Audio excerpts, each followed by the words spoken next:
freedom of speech, among others. So, number one, protect life. Number two, protect property. Number three, no raping. Protect our women.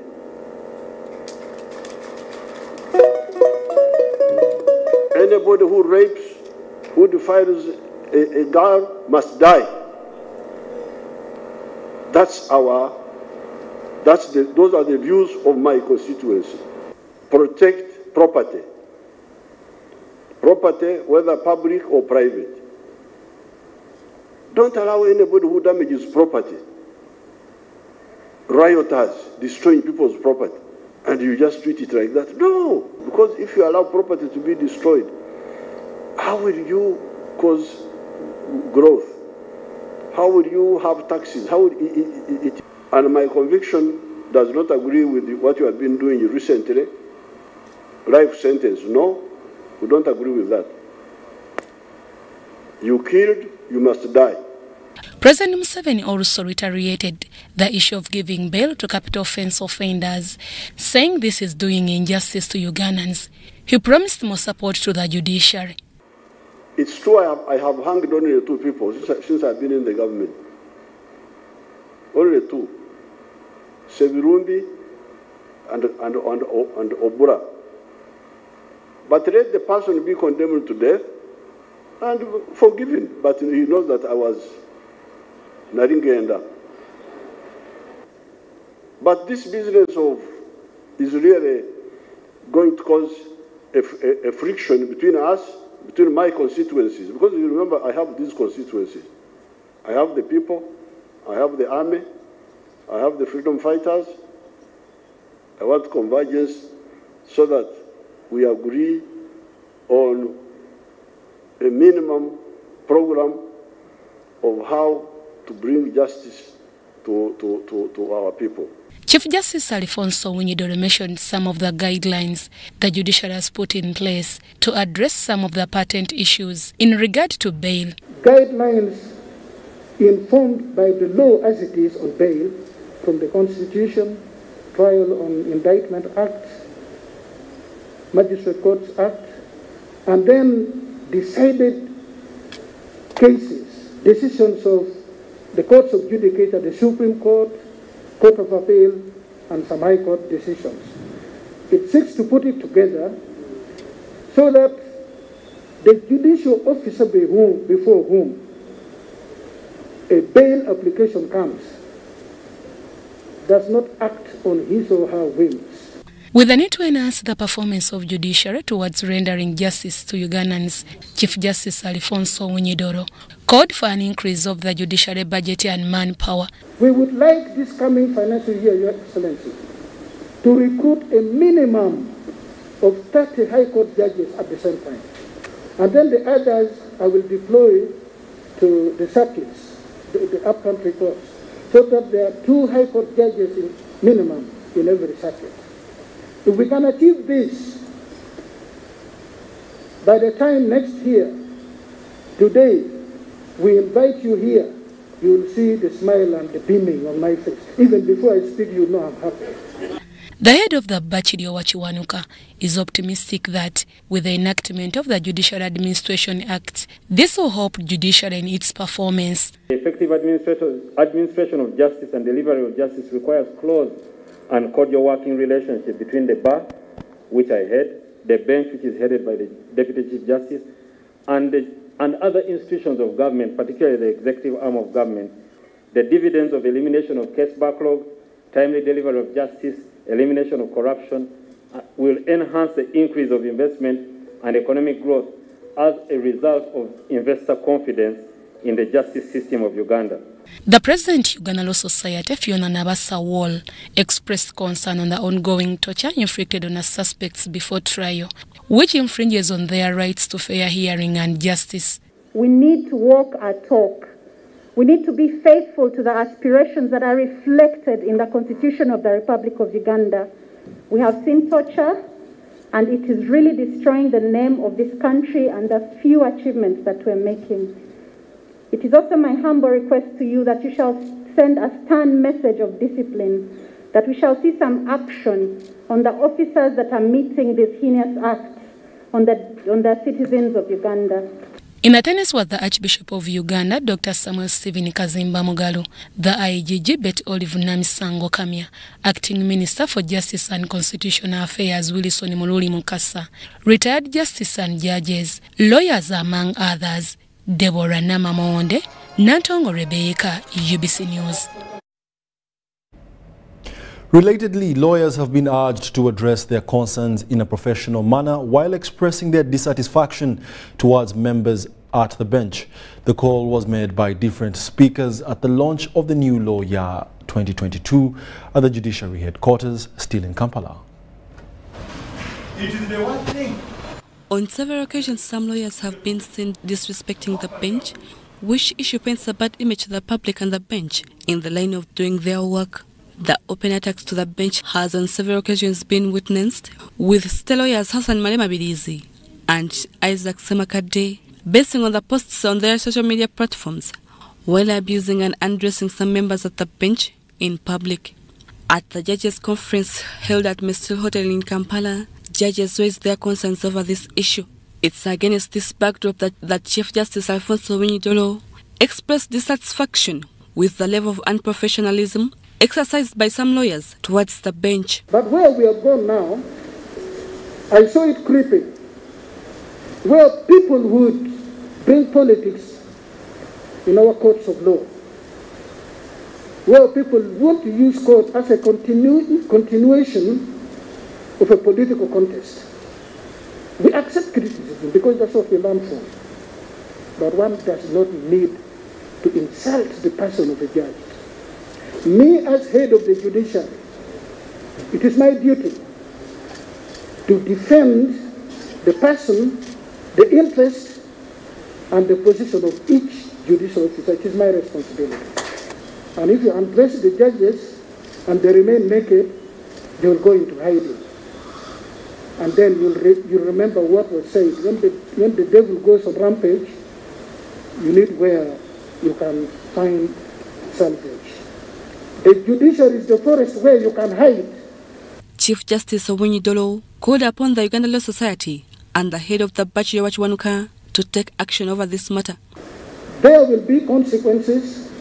This can never be done in any other country.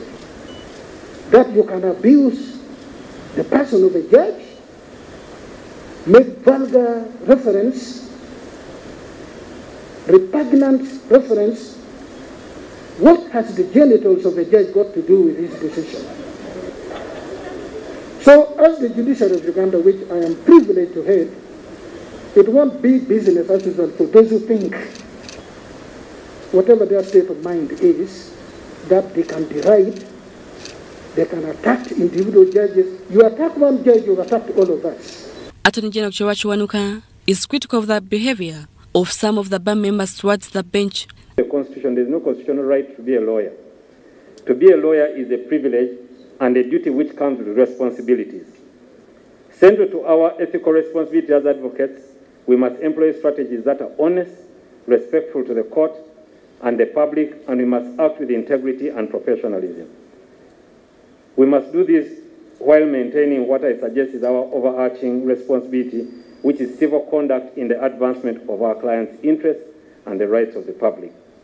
These acts have made the public view lawyers with suspicion. This should no longer be tolerated.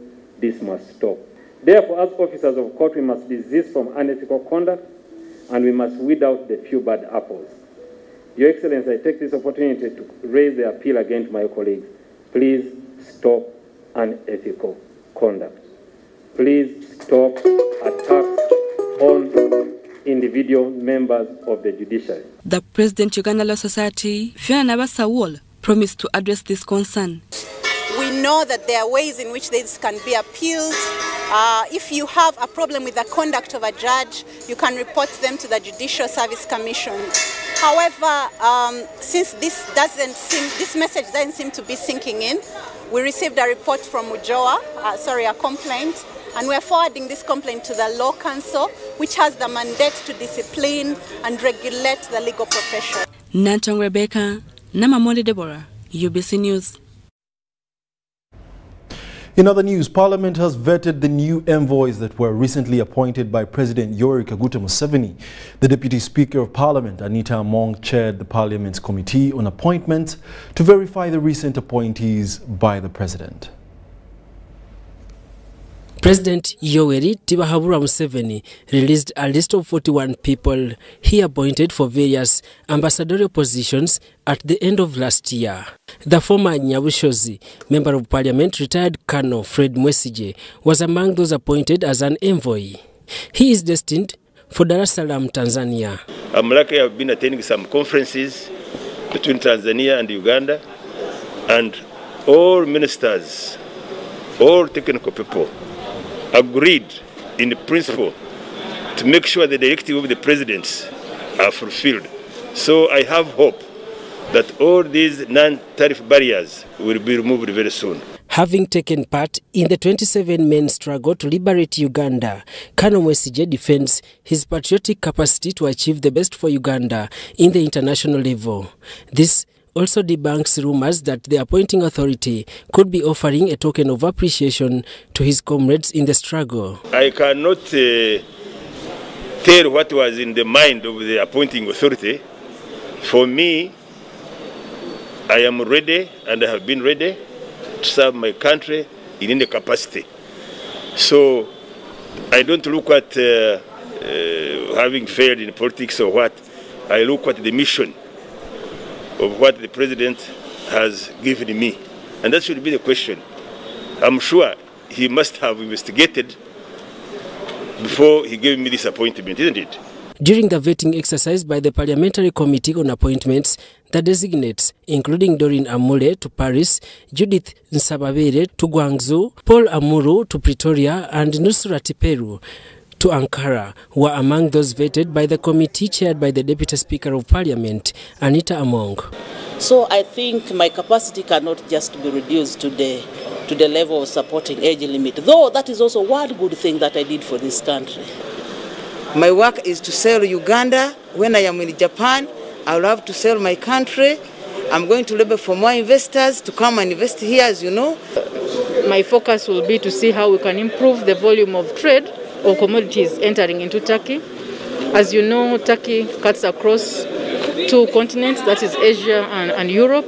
Ideas, twinning cities, let's exchange ideas to see how we can improve and move our country forward, bringing genuine investors, that means credible investors who are able to come in and support the country in the FDIs and in our national development. Daniel Mugoya, Gloria Gutabinji, UBC News.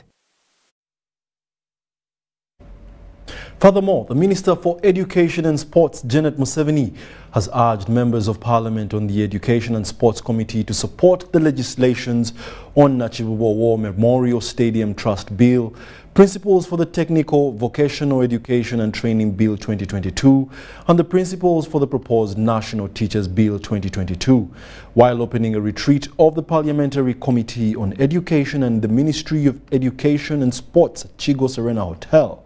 Janet Museveni said that the ministry supports the legislative agenda and policies, plus programs and projects of government. The Parliamentary Committee on Education and Sports has embarked on engagements with technical team from the Ministry of Education and Sports with the aim of understanding the policies and challenges they face to effectively budget for the sector. The chairperson of the committee, John Twesige, said during the National Budget Framework Paper 2022 discussions, they observed that there have been a number of reforms in the ministry as a result of the effects of COVID-19, hence the need to understand the grey areas. Ministry of Education and Sports presented their policy development and research processes during the retreat with members of Parliament and emphasized that the teacher and BITVET policies are priority. So we wanted to understand, after these effects of COVID, and in a medium-term expenditure framework up 2026-2027, what is the ministry planning to do? What are they planning to put in their strategic plan they are finalizing? So we need more technicians in the country than university degree holders who are, for example, today, a university degree holder cannot do much. They are looking for jobs. They're on the streets, frustrated. But somebody who learned a job, who learned some technical skill, is somewhere earning something. The ministry, from the observations made over the past 2 years, recognized the need to accelerate efforts to establish alternative approaches for teaching and learning. The First Lady and Minister for Education and Sports, Janet Museveni, while opening the retreat through Zoom, said they intend to pursue targeted investment in ICT skills, facilities, equipment and curricula for learners and teachers at all levels. Skills and competencies to meet the requirements of the 21st century is key to transforming education. This will entail reforms to the teaching profession, including but not limited to improving the curricula, accreditation and licensing, placement and supervision. She adds that through the BITVET policy, uptake of TVET has now been integrated into the lower secondary curriculum through the introduction of some vocational studies for secondary school learners. Under the new BITVET policy, government seeks to accelerate the uptake of skills by our youthful population and transforming of workers through industrial work. The new policy brings on board a curriculum that is modularized, allowing for our trainees to gain competencies as they apply them in the workplace. Some MPs were, however, interested in interacting with the minister to air out issues of education in their constituencies, but in vain. We expected her to come here, listen to us, then she will know the pain we are going through. Chair, in my constituency, almost all private schools closed off. I'm Navka Farida and Gloria Gwetabinji in Chigo. The Parliamentary Committee on Natural Resources and Environment wants the Finance Committee to assist enhance the Natural Resources and Environment budget. Now, this comes at a time when Parliament is scrutinizing the budget framework paper for various government agencies. Details follow. Legislators on Natural Resources and the Environment Committee want sectors' budget enhanced. The committee seeks to ensure that each activity planned by the two sectors are provided with adequate finances. We want to see whether each and every activity that has been planned for by the sector is relevant and has been provided with adequate finances in the next year's budget. So that is one major thing that we've been seeing, and so far we've made a lot of discoveries, and my committee will be making appropriate recommendations to the Finance Committee, especially in terms of requesting the Minister of Finance, Planning and Economic Development to enhance the budget for the two sectors. The committee chairman, Emmanuel Otala, particularly singled out the petroleum sector, which his committee believes can turn around the fortune of this country. We want petroleum to turn around the fortunes of this country. And so we want to see Uganda National Oil Company fully capitalized to be able to execute the mandate that Parliament has conferred upon it. The committee also recommended for the availability of adequate resources to explore other available natural resources apart from petroleum Uganda is endowed with. If only we can know that God has endowed this country with enormous quantities of minerals. We have tons and tons of iron ore that can last up to 500 years. We have many other strategic minerals that can now be used in, say, making phones, for nuclear energy and so on. So we want government to consistently know what its priorities are and to put adequate resources. This follows the approval of the proposed 43.08 trillion shillings National Budget Framework Paper for the financial year 2022-2023, which is currently under scrutiny by the Finance Committee of Parliament.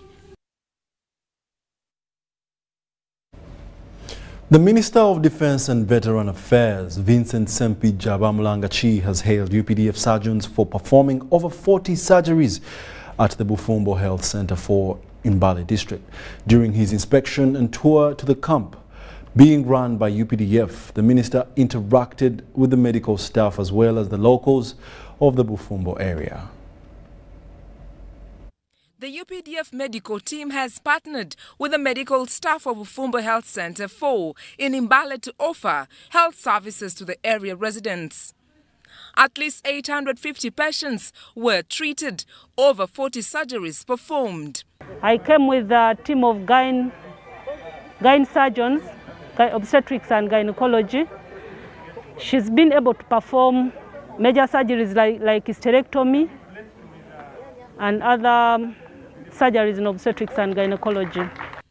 Residents also received free mosquito nets, free screenings for cervical cancer and COVID-19 vaccination. Beneficiaries commended the minister and government for the Tarehe Sita week medical camps across the Elgon sub-region. Excellency, the President of the Republic of Uganda, mzee kyatukoledde ngaffe abatuuze aba Bufumbo Health Center 4 anange tetukirabangako.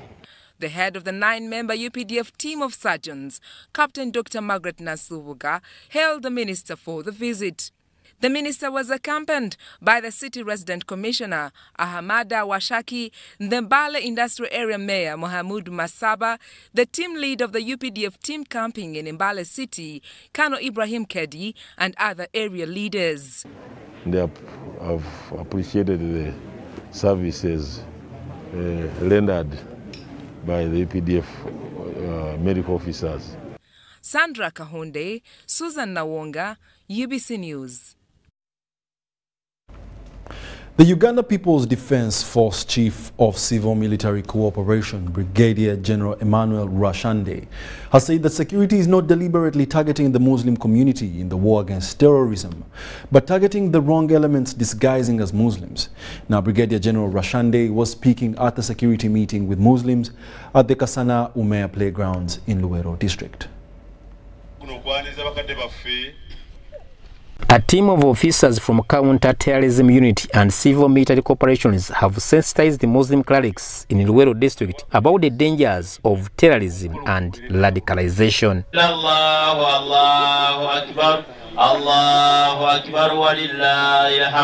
The meeting was aimed at sharing views on the image of Islam and recent developments regarding terror attacks by people with Islamic nomenclature. To the fight against global terrorism is our ability to move beyond presuppositions and stereotypes in our attitudes and policies to form partnerships that transcend us and them view of the world. Netukola partnerships okwatagana n'abalala bonna abakkirizibwa mu humanity mu mirembe. This followed with characterized brutal arrests, abductions of imams from Luwero district. The Sheikhs and the Luwero Muslim Leaders Forum requested security agencies to stop linking Muslims to terrorism. Security organs. Musoka kulia ne mulioka munaba mungalo, oba musoka kunaba mungalo ne mulioka mulia. I mean, waberewo investigation. At least mugendo kunto charinga. I had a connection.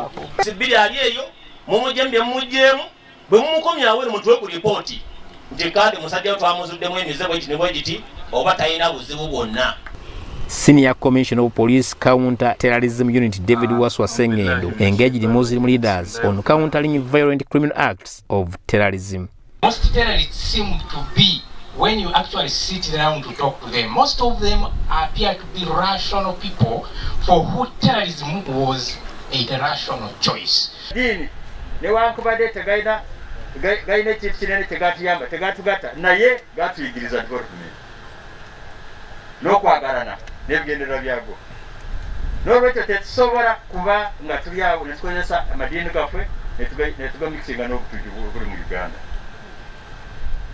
UPDF Chief of Civil Military Corporation, Brigadier General Emmanuel Rwashande, said the idea of Islamic extremism was a creation of bad elements.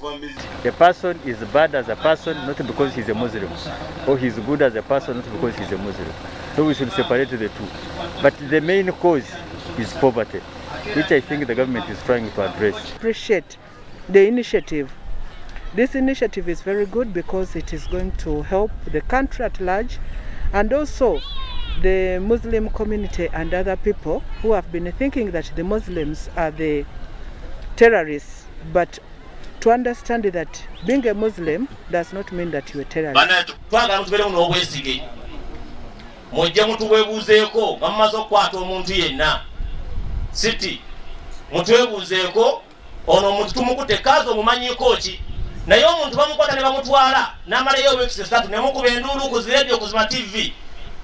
This follows an argument to the effect that ideological and religious sentiments contribute to violent extremism have not yielded guidance for policymakers and practitioners. Haruna Mutesa Sida, UBC News.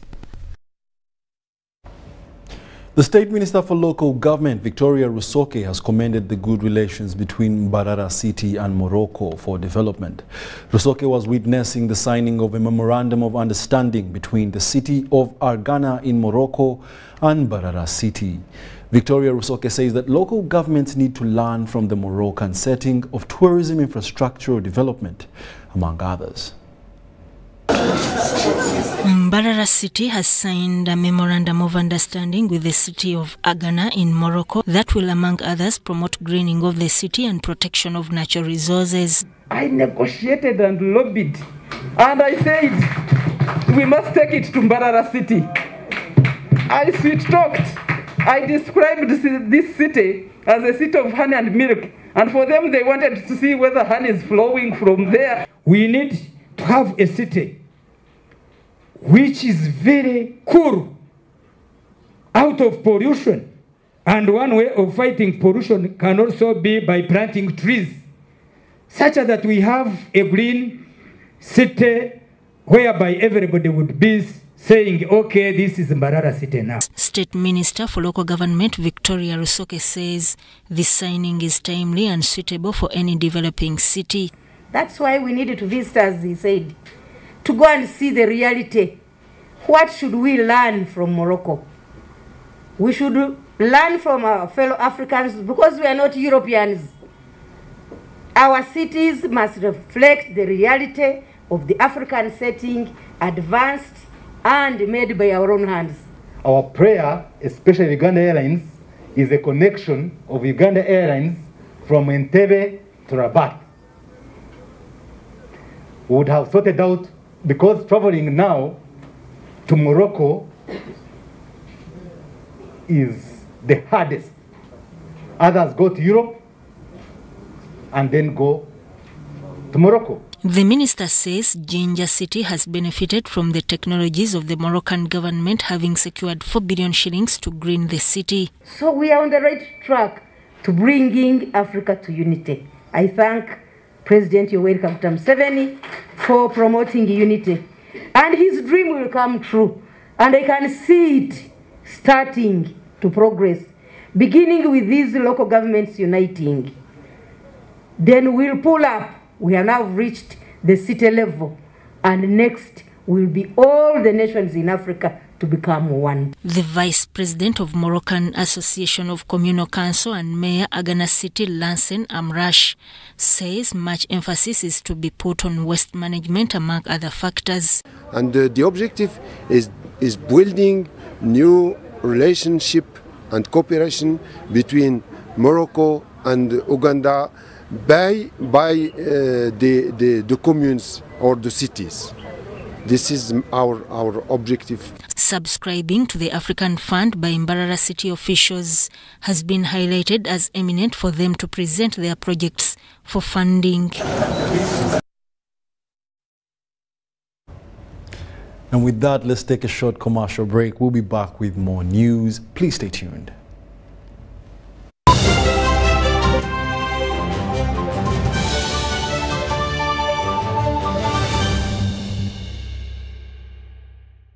Everyone deserves more, which is why MTN Momo is giving you more Senki points on your MTN Momo withdrawals at Agent Vacation. Get 150 Senki points for every 1,000 shillings spent in withdrawal fees. More Senki points means you get more free minutes, more free MBs, more free SMSs, and more free MomoPay shopping. To use your Thank You points, dial *141#. Everywhere you go, MTN.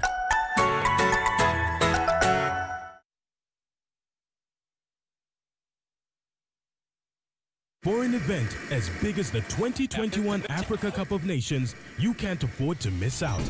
So where do you go when you want to have a full AFCON 2021 experience? You go where everybody goes. When you're looking for the vibe, you go straight to the source.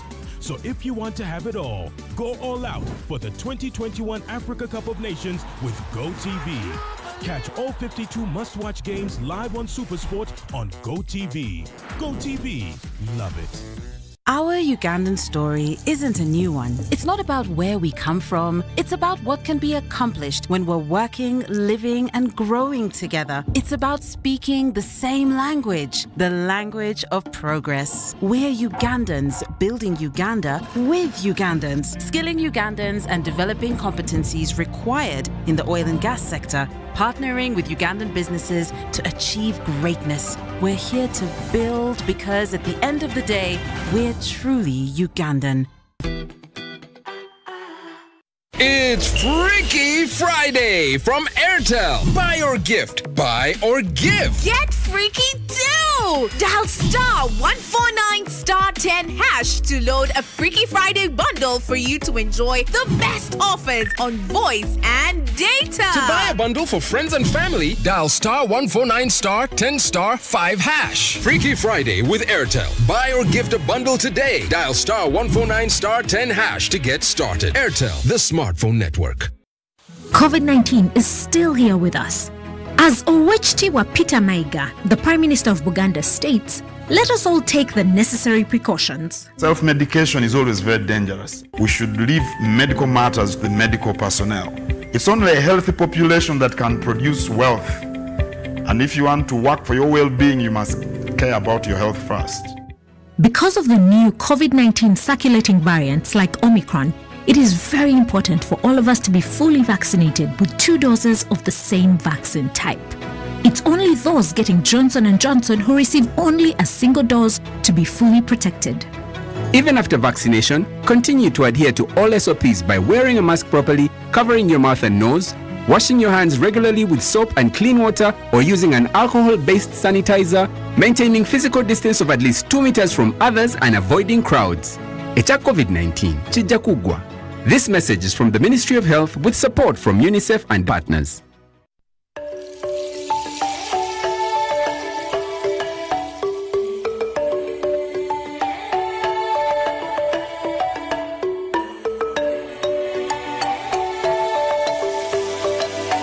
Our human rights record is incomparable to any in the world. The NRM never believes in revenge. Through observing human rights, we have been able to stabilize our country, and it's because of this that we have no refugees. No killing of prisoners, no assassinations. We do not believe in assassinations of opponents. Assassination is a bankrupt method used by people who aren't sure of their political positions in terms of logic and truthfulness. Do not beat members of the public, not even criminals. You're not allowed to beat anybody. We always rely on the courts of law to punish wrongdoers. Every policeman, soldier, and Ugandan should know that this is the position of the National Resistance Army, NRM, and the Constitution of Uganda.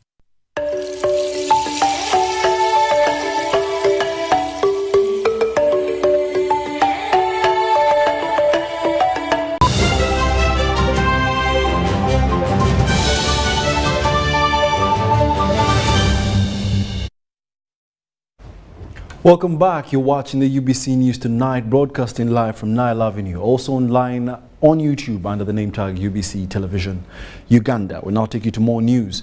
A land-grabbing conspiracy has been foiled in Kasanda District. The Minister for General Duties in the Office of the Prime Minister, Justin Kasule Lumumba, says that the process was conducted without knowledge of the rightful occupants. This was unearthed during a local accountability meeting by the Office of the Prime Minister at Bukuya Town Council headquarters in Kassanda district. A contested freehold land whose lease expired last year, lying on 5 square miles in Kitumba sub-county, Kassanda, has brought an ease in 8 villages in the district. It is said that bona fide occupants were sidelined by the district officials contrary to the Land Act. From the information we've been given, we are processed with the help of some people, some technical people in Kassanda, but majorly processed by people in Mubende, the mother district, to go and evict 8 villages. This is unacceptable. Yes, there is expired, but there are people who are subsisting on this land, and they applied, but they were never considered. Then one individual is considered. In all fairness, no, that shouldn't be. Member of Parliament for Bukuya County, Dr. Michael Iga Chabikola, says the district officials planned to give away land to the land grabbers fraudulently. When the original person who got the lease had passed on, but what the district technical people did was to forge names of beneficiaries or descendants or administrators of the late, and started the process of applying for a lease without even going through the district land board. I think they have forged documents, and they told us that these documents had reached the district registry office, the zonal office in Mityana, and they refused to give us access to who had applied. The Minister for General Duties, Justin Kasule Lumumba, ordered for the nullification of the land titles after discovering some hiccups in the whole exercise. It is actually the technical people who are conniving with the certain rich people to process land titles without the knowledge of the people who are subsisting on that land. So we have taken it up. And we are going, especially the Chitumba, where 8 villages are affected, we are going to stop this process. The minister was presiding over a local accountability meeting, also known as Baraza, at Bukuya Town Council headquarters, Kassanda district. Kassanda resident District Commissioner Phoebe Namulindwa committed to follow up the matter and put their house to order. We are going to convene a meeting with the cow specifically because the people who are responsible are his team. Okay, so we are going to engage all of them, and they need to explain to us exactly what happened. Because when you look at our district land board, it was constituted only that there are just a few things that were sent to the ministry, and you all know what is happening in the ministry because of some internal issues that are at the Ministry of what? Uganda Land Commission. But otherwise, it would have been already what? Constituted and functioning. Kassanda district is amongst the districts in Buganda region where land evictions was a tool sabotaging National Resistance Movement Party during the general elections. Sandra Kahonde, Joseph Okou, UBC News. The Uganda People's Defence Forces have carried out a civil military activity in different urban settlements in Luweero district. Now this is part of this year's 41st annual event and ahead of the main celebrations to commemorate anniversaries to commemorate the 41st annual anniversary. Soldiers from the Land Force headquarters in Bombo took time off the barracks to offer services to the local population. The men in uniform are leaving no stone unturned as they clean the streets and slashed grass along the roads. The cleaning exercise was witnessed by Brigadier General Robert Freedom Mugabe, the Adjutant General Headquarters Bombo. He commended the community for the cooperation during the exercise, which he says is part of civil military responsibility. This is like paying back to the civilians,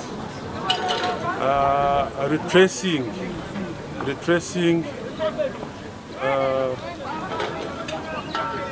the people's work, reminding each other why we fought, why we are still together, because if the Wananchi were not involved, it wouldn't be possible to We needed that to work. Community members welcomed the gesture that was seen as unique in nature in the military history of Uganda. In so many occasions, you have been there for Uganda. You have stood for Uganda in times of challenges. You have stood with the people. You are serving the people. As the Constitution says that you are supposed to be the subordinate to who? Subordinate to wananchi authority. Residents were encouraged to always maintain hygiene in homes and surroundings and also advised not to litter the environment, especially with waste plastic materials.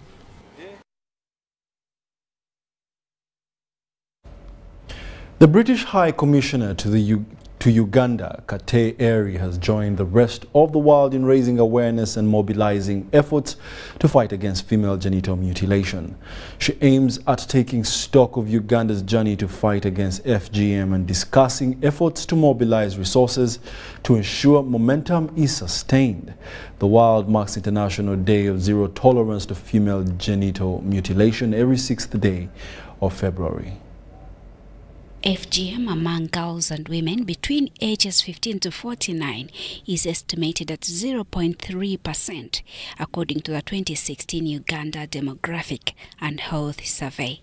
This is in spite of the practice being outlawed under the Prohibition of FGM Act 2010. The British High Commissioner to Uganda, Kate Eri, has joined the rest of the world in raising awareness and mobilizing efforts to the fight against female genital mutilation. That such harmful practices are harmful for the person, but also harmful in terms of the development goals of the country. There's no doubt that in our mind that taking action, raising awareness on this really important issue is crucial for us all to do.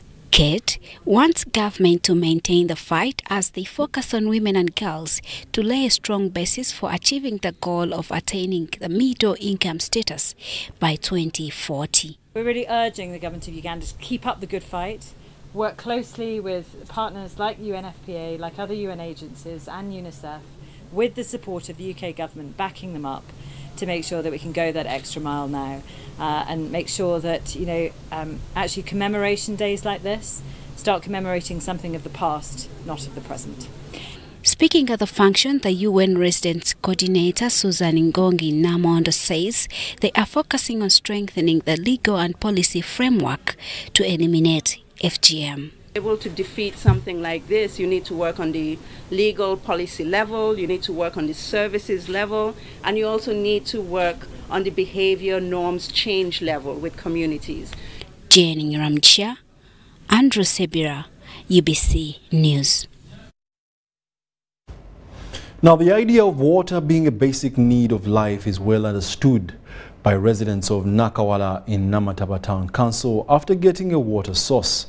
The establishment of a new water well in Namagunga Parish has left residents all appreciative thanks to the Overseas China-Uganda Charity Foundation. Zongshuang Kwan, the foundation's chairperson, says that such projects are vital for communities in need.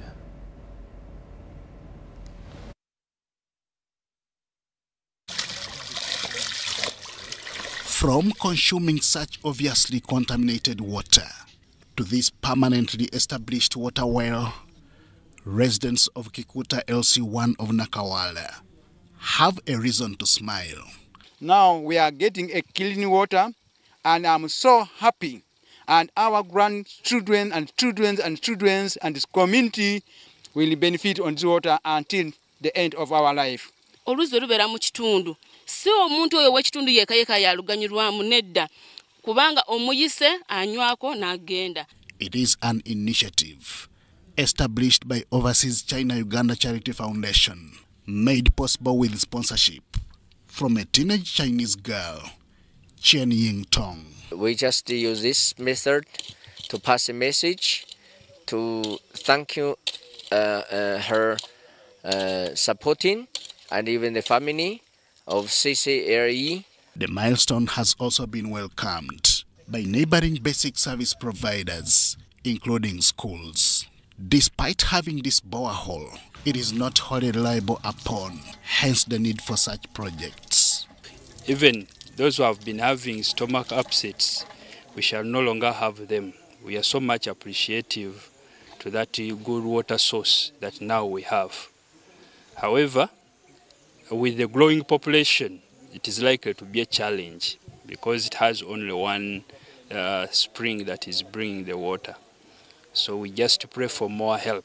Seen to be in a sorry state, the school needs more of such charity initiatives. It is an appeal that could be answered soon with the coming in of new partners into the foundation. So we need any help that can help us to move as a school, such that we get the windows, the doors. We are going to make more than 30 water wells and also some minor projects like Girl Child, like visiting schools and providing essential services to them. Today I'm first time here, but I think that one is very good.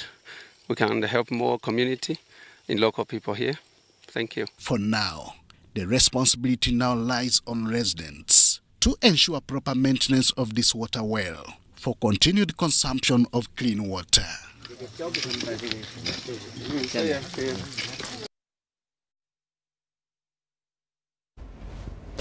Government has been challenged to rethink and come up with a supportive intervention strategy to help women in the informal sector to revive their businesses. A report released by International Development Research Center in collaboration with the International Center for Research on Women shows that over 50% of women in the informal sector in Uganda have had their businesses negatively impacted by the COVID-19 pandemic. The impact of COVID-19 pandemic on women has had far-reaching consequences, according to the report released by the International Development Research Center in collaboration with the International Center for Research on Women under the Rebuild Project. Over 50% of women in the informal sector have been adversely affected, as some have lost employment, while others have had their businesses collapse or underperforming. Ffe tunyigiddwa nnyo kubanga nti President yajja n'atugamba nti tusule mu butale tuleme kutwalira abantu baffe COVID. Twasulanga mu butale naye nga n'abatugulako tetubalaba kubanga tewali ntambula yonna. Gavumenti singa ebevaayo n'etongoza amaka gano mu butongole n'egamba kifo kyakoleramu kiba kigenda tukolera bingi nnyo ng'omukozi w'ewaka kubanga tujjayo akasente akalabya famire zaffe. Badde nsaba gavumenti etuweeyo obudde twali twakaza abaana ku masomero eggwanga teriteredde buli kimu kirinye. Badde nsaba gavumenti etuweeyo at least enguudo ezimu streets ezimu zetusobola zebasobola otutongoza omuntu wa wansi abatalina sente nnyingi kapito emitwalo 3 tusobole okubeera nga tukolerako. Government has now been challenged to come up with coping and resilience mechanisms of women in the informal sector. And I want to thank the Ministry of Gender. They have started implementing issues on the floor of Parliament. And as legislators, we've assured them that we have structures on the ground. Whatever is meant for a group of people must reach that particular group of people. We have programs at the Ministry of Gender. We have programs at the Ministry of Industry. There is a session of small-scale industry. The Assistant Commissioner Labour and Industrial Relations in the Ministry of Gender, Labour and Social Development, Ozoma Apollo, concedes that COVID-19 pandemic has affected women-run enterprises and that his ministry is trying to ensure that such women are supported.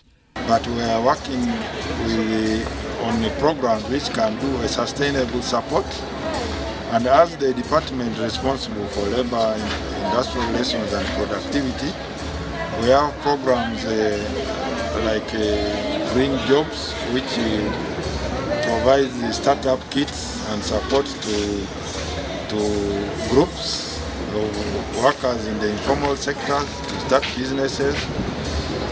The Rebuild project is spearheaded by the International Development Research Center in collaboration with the International Center for Research on Women and is funded by Bill and Melinda Gates Foundation to promote gender-responsive policies on COVID-19 pandemic.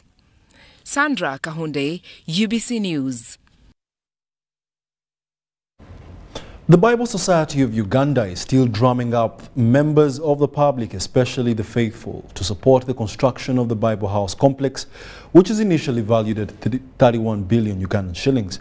According to the Board of Directors Uganda Bible Society, the project, whose construction is at 70%, is less by only 10 billion Ugandan shillings.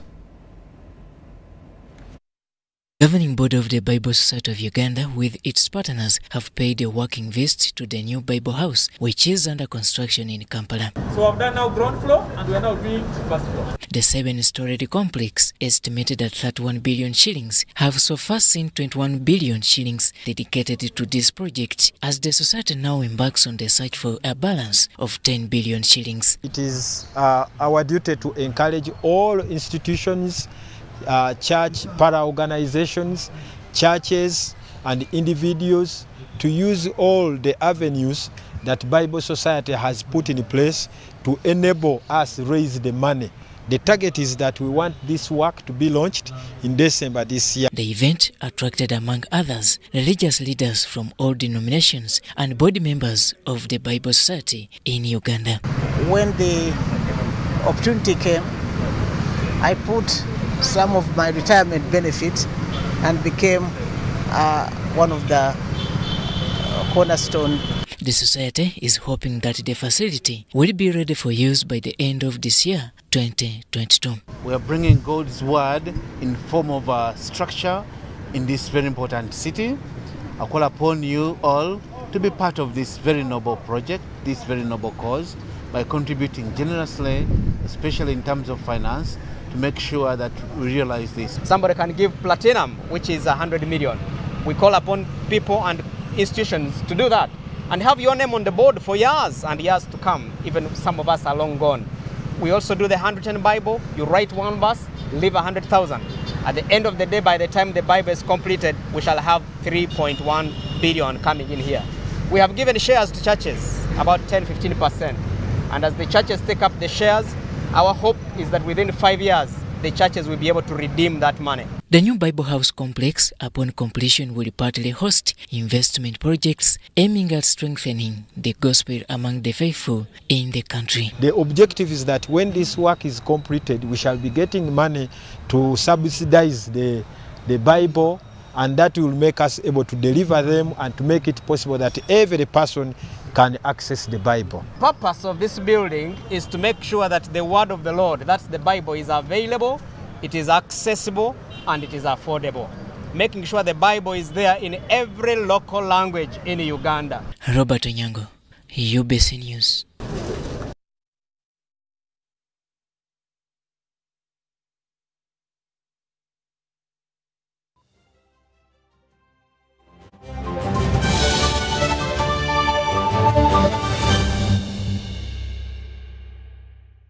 It's Freaky Friday from Airtel. Buy or gift, buy or give. Get freaky too! Dial *149*10# to load a Freaky Friday bundle for you to enjoy the best offers on voice and data. To buy a bundle for friends and family, dial *149*10*5#. Freaky Friday with Airtel. Buy or gift a bundle today. Dial *149*10# to get started. Airtel, the smartphone network.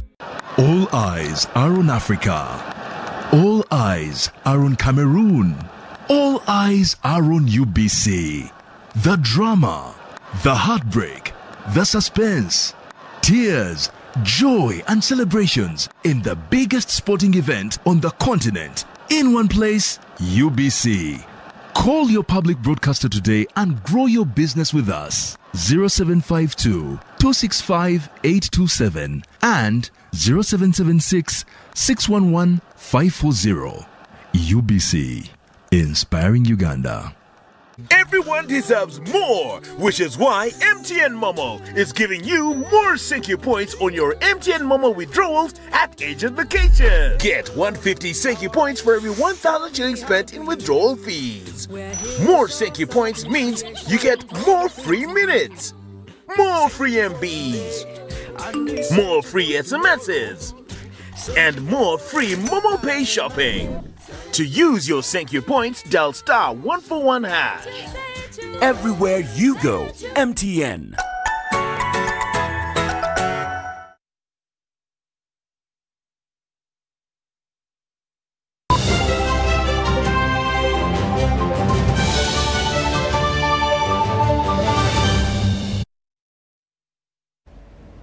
Welcome back. It's now time for business.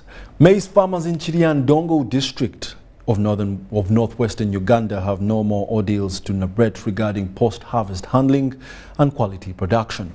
Now, this follows a timely intervention in the provision of a quality maize milling machine, an initiative of the National Agriculture Advisory Services, NAD. Khadija Nakakande, the Public Relations Officer, NAD, says that more of such will be availed as and when need arises. They will always plow, weed, harvest, and successfully store. But something will remain amiss if not well handled. And that is clean storage and quality production. Support ingine inaweza kuja support sisi kwa namna ya kujenga store. In this brief to officials of National Agricultural Advisory Services NADS, maize farmers have faced both positive and negative endeavors in their venture.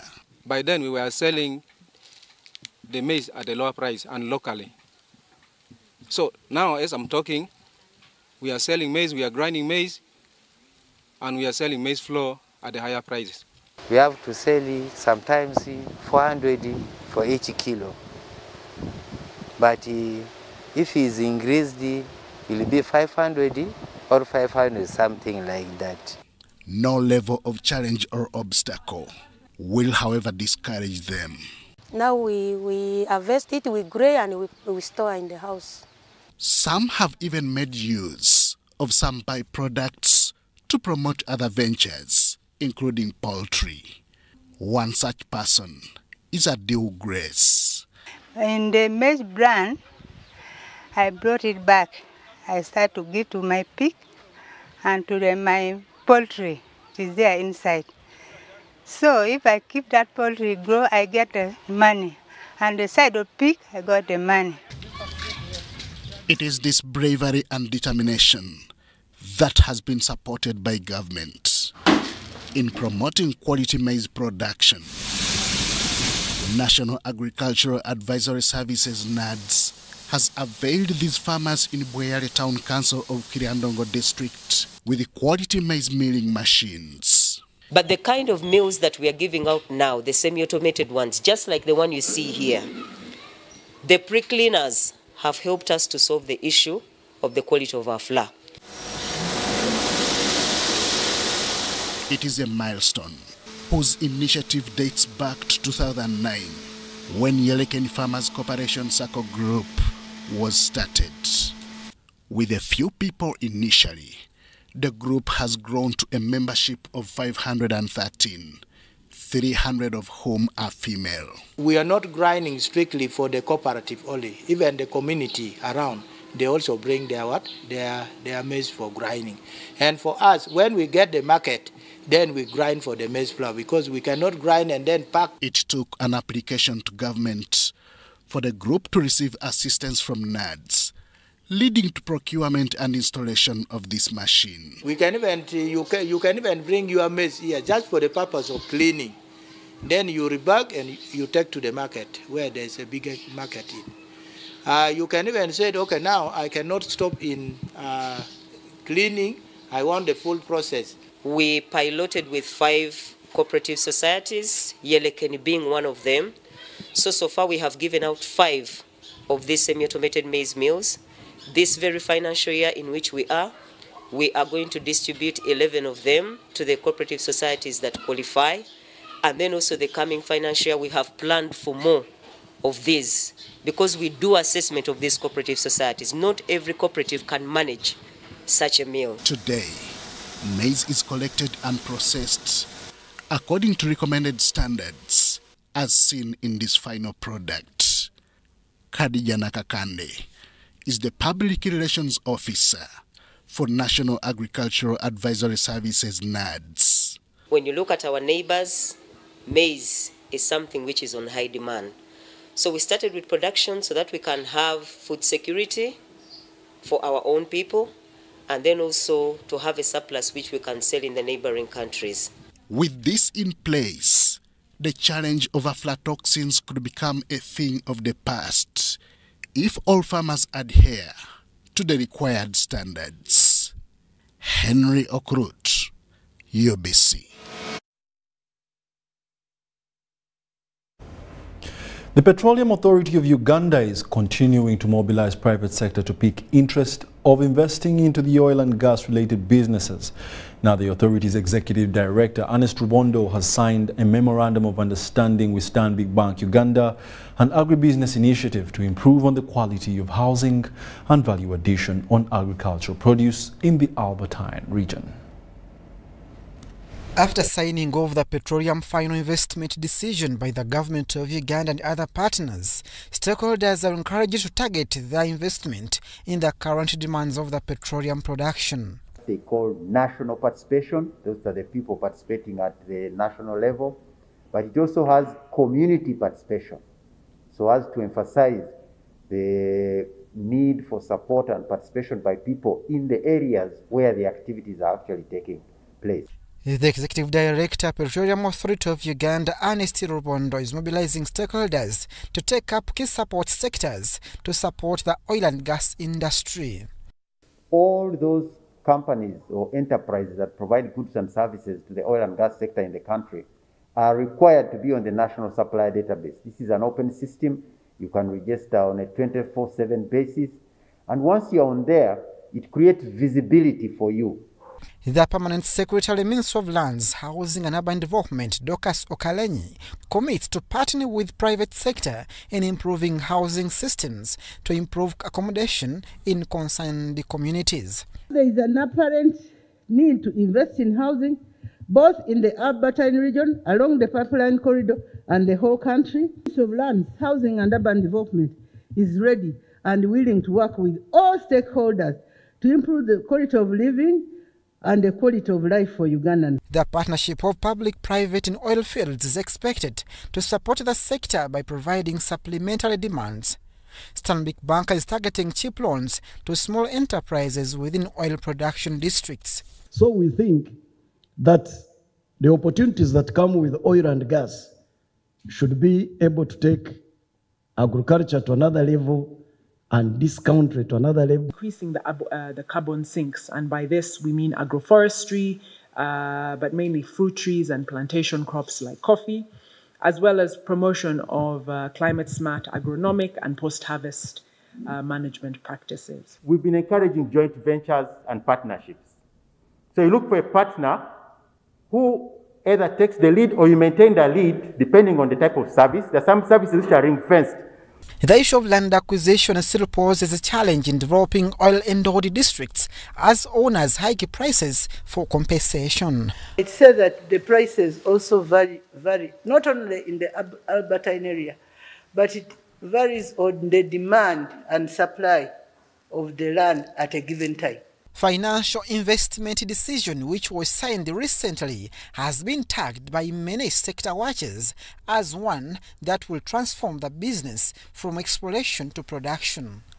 Abdul Nasser Lewama, UBC News. As part of a means to improve performance at management level, Ministry of Agriculture, Animal Industry and Fisheries has organized a technical staff meeting. This is aimed at improving service delivery, which in turn will increase productivity among the farmers. Ministry of Agriculture, Animal Industry and Fisheries is intent on transforming Uganda's agriculture from subsistence to commercial. But for this to happen, we'll take a concerted effort from all parties, including technical staff at the ministry, in liaison with the farmers. It's for this reason that the ministry leadership had decided a 2-day workshop to equip technical staff with performance management skills. Ministry of Public Service recently issued a new circular on performance management generally, and they made a number of changes in order to ensure that we as civil servants are able to account for the time we spend in offices. So because of those new changes, that's why we decided to bring this team first. This training is linked to the ministry's plan to develop an agriculture value chain. The Ministry of Agriculture have developed an agricultural value chain strategy that was approved by Cabinet. Our Honorable Minister did a lot of work to ensure that it has approved. Now that chain also requires new competencies that need officers to really be committed to their work in order to ensure that we achieve both. Ministry of Public Services Assistant Commissioner Jessica Helen Naluze was one of the facilitators. The new initiatives that have been introduced to improve service delivery. Performance management is one of them, and human capital management. The training attracted over 40 principal technical officers who were advised to spread knowledge for a trickle-down effect.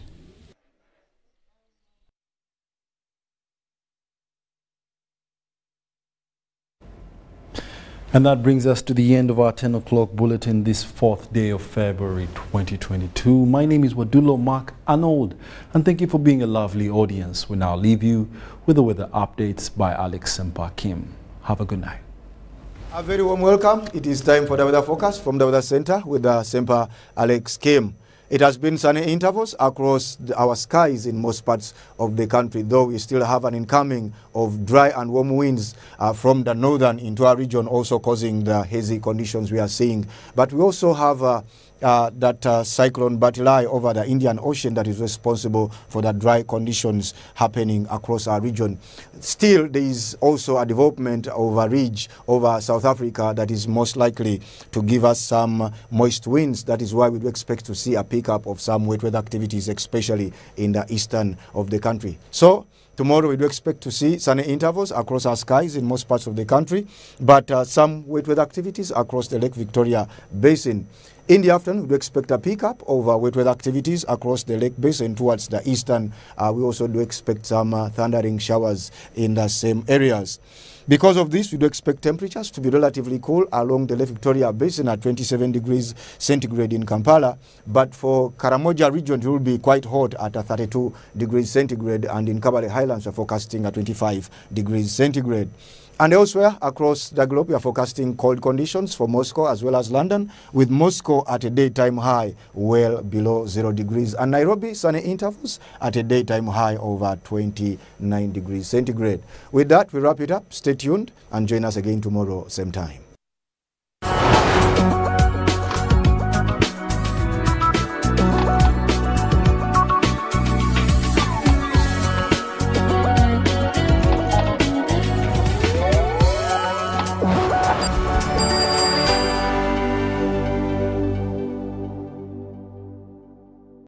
All eyes are on Africa. All eyes are on Cameroon. All eyes are on you.